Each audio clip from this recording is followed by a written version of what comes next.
something right here. Hopefully I don't cut myself with the glass.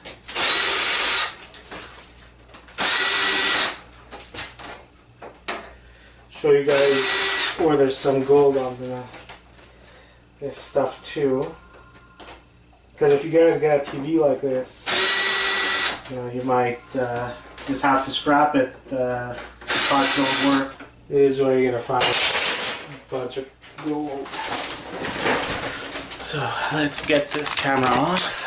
Let's show you guys some gold. So if you guys can see, try to focus. All of this here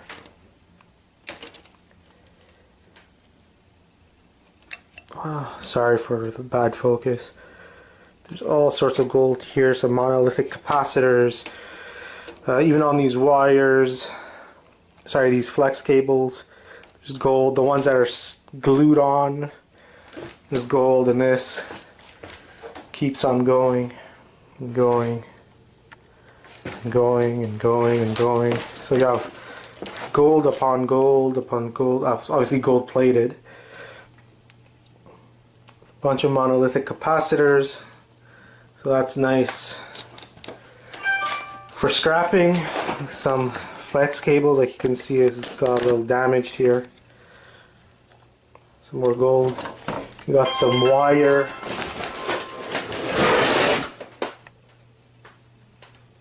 I almost dropped that. And that's pretty much it. Some more cable here. Other than that, other than some boards, this long strip of board and some cables, there's nothing else left to scrap.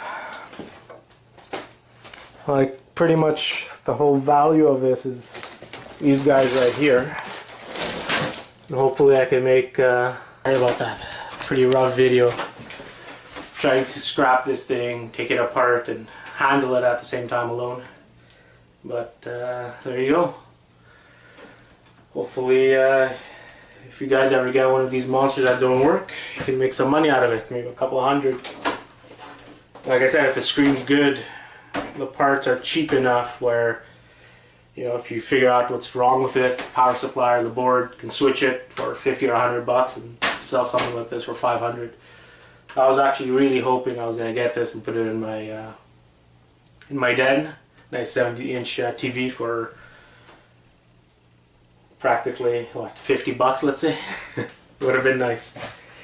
So thanks for watching, and hopefully I'll have another video up soon.